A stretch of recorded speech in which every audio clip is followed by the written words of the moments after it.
there. Ukraine's Air Force said it shot down 132 drones launched by Russia overnight and recorded hits of 9 drones at 7 locations.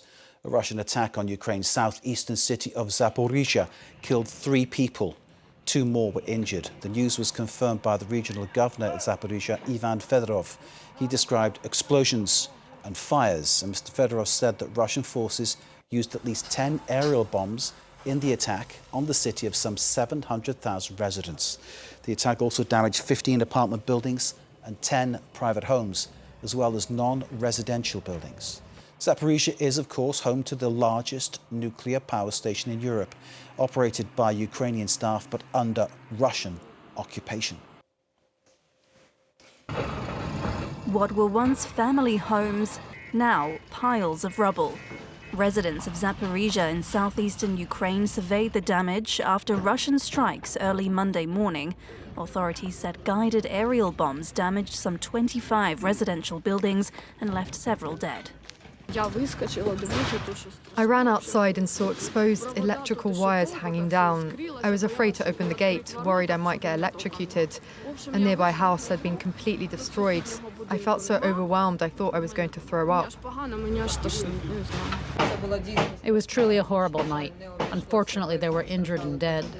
My neighbor died. The area that was hit is 2 houses away from mine. Ukraine's Air Force said Russia launched more than 140 drones overnight, with all but 9 of them intercepted. In the northeastern Sumy region, officials said drone attacks injured at least 2 people and damaged civilian infrastructure and homes. Meanwhile, Moscow said it was investigating what it called a terror attack on Russia-annexed Crimea after deadly drone strikes on the resort town of Foros on Sunday. The Russia-appointed mayor of a nearby town posted this video to Telegram, saying it showed a school damaged in the attack, but said no children were among the victims. A social facility was damaged, our school for 208 children. Last night, a decision was made to switch the children to remote learning while we restore the facility. The attacks come as Ukrainian President Volodymyr Zelensky said he was expecting a very intense week of diplomacy at the UN General Assembly in New York. Condemning Monday's attacks on social media, he called for strong sanctions and political pressure on Russia. Well, Russia this Monday accused Estonia of falsely claiming that 3 Russian military jets had violated its airspace for a total of 12 minutes last Friday. Moscow's trying to blame Tallinn for increasing the already confrontational atmosphere. So on Friday, Estonia said that 3 Russian MiG-31 fighter jets entered Estonian airspace without permission, staying for a total of 12 minutes before they were forced to withdraw.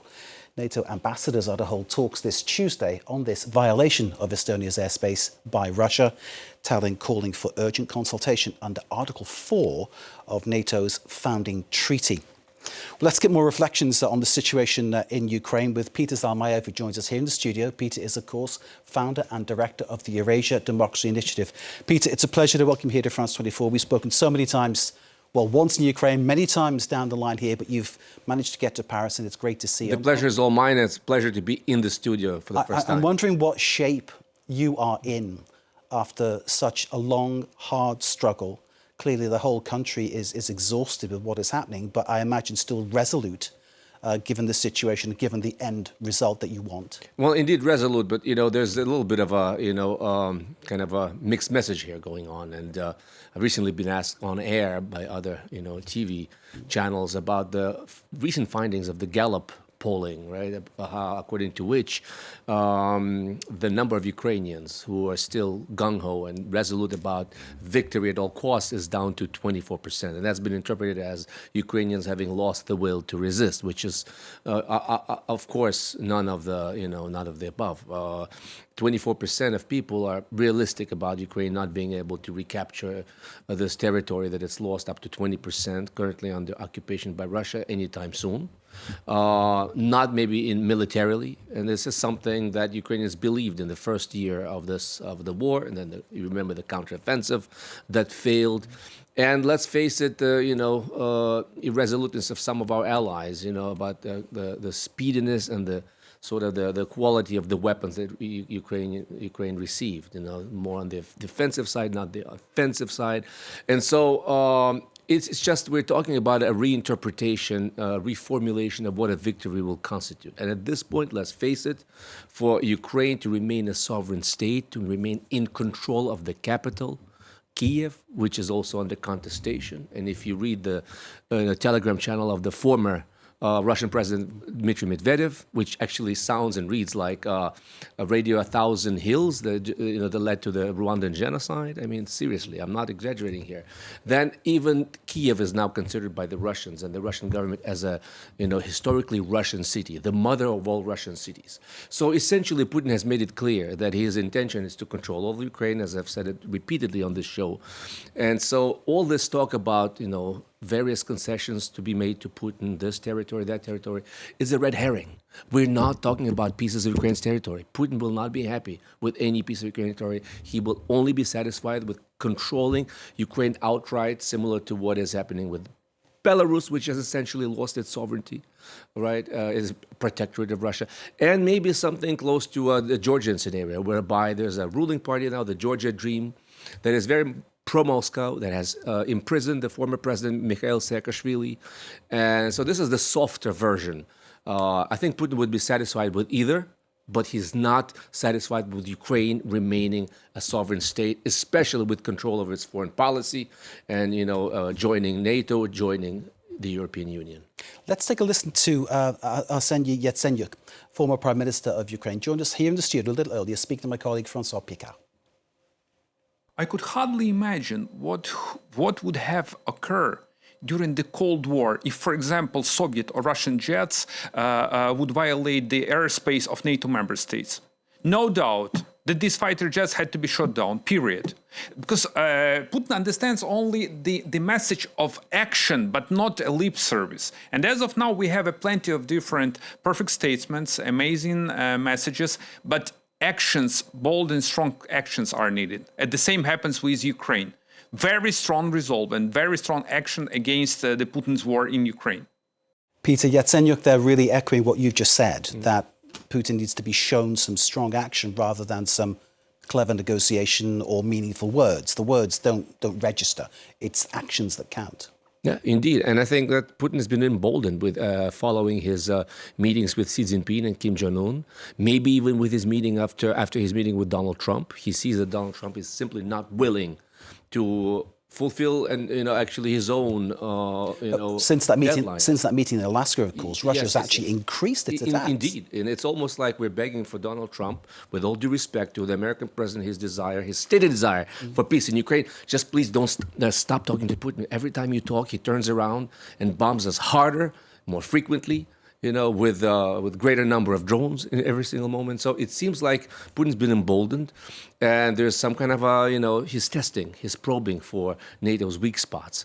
We do have a precedent in 2016 when Turkey shot down a Russian fighter jet within several seconds. Only seconds of it being in its airspace.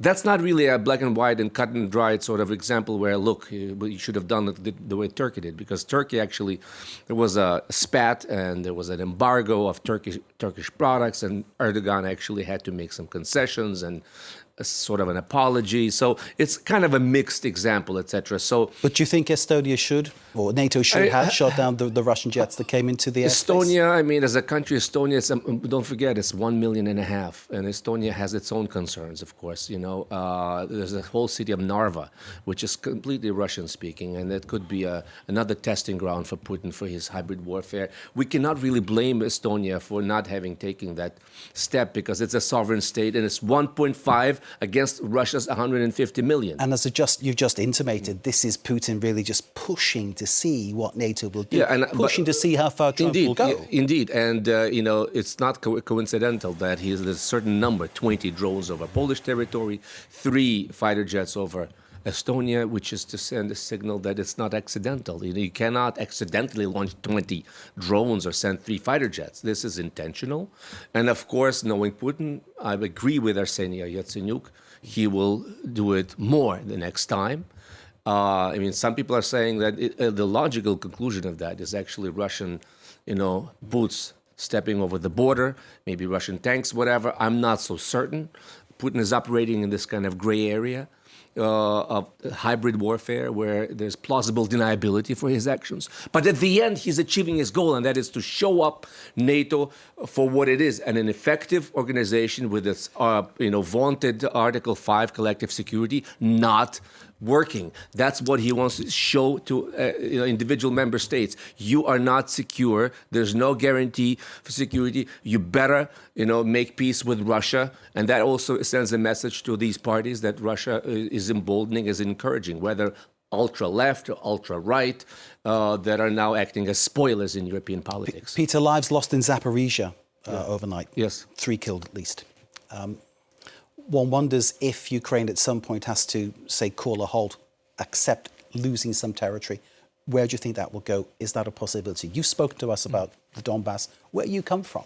Would you say, is Russian speaking? And you know people there who don't want to be part of Russia. They want to be part of Ukraine.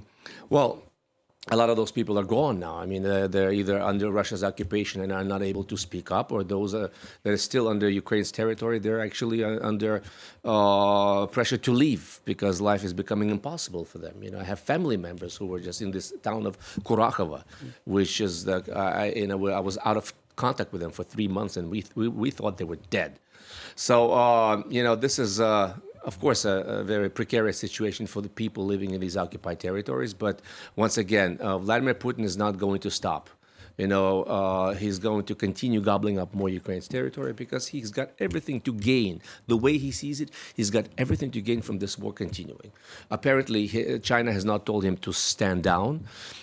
His war machine is, cranking out, weaponry at the pace that Europeans could only hope, could only dream of. He's been able to consolidate his power. He's run out close to 1 million Russians out of Russia. So he's strengthened his hold on power, and he thinks he can keep this going for a while yet. And he's also, remember, Adolf Hitler, in his bunker, up until the very last moments, like in 1945, as his acolytes, the Goebbels and the like, were already shooting themselves and their family members in the head, he was a believer in Third Reich's ultimate victory. Vladimir Putin remains fixated on Ukraine. He feels that any time now, the Ukrainian army will just crumble, will fall apart. And he's been of this belief ever since. First, he started off thinking that Ukraine will fall within 3 to 7 business days, and he will be greeted as liberators. And 3.5 years later, he's just as fixated, just as much of a believer in the ultimate victory as ever. And Ukraine is still fighting. And that's what I have to remind people in these talk shows that I engage with, those folks sympathetic to Russia or covert Russian agents, and they're like, well, Ukraine is just, no, it's not going well. Russia is just, you can't stop this juggernaut. I'm like, folks, let's just take a breath and let's rewind to 3.5 years ago. We were given a week. Nobody would have 3.5 years later, we're still here. I think let's not lose sight of the miracle and the heroism of Ukrainian soldiers who are still in this game. Peter, we need to wrap it there. Thank you so much. I just wanted to give you quickly an essay that I wrote. Thank you. First Summer of War. State of War. You've been a great friend of Ukraine, and you've actually visited Ukraine, and this is the baseball hat with thank you for the hat. Thank you for the essay. Thank you, Mark. Thank you for your presence. It's been a pleasure. Thank you for being you and for coming in to see us. Courage going forward, and I hope that one day you get the peace that you and all your country deserves. Amen. Thank you, Peter Zalmayev of the Eurasia Democracy Initiative. Join us here live in the studio. Peter, once again, thank you very much indeed.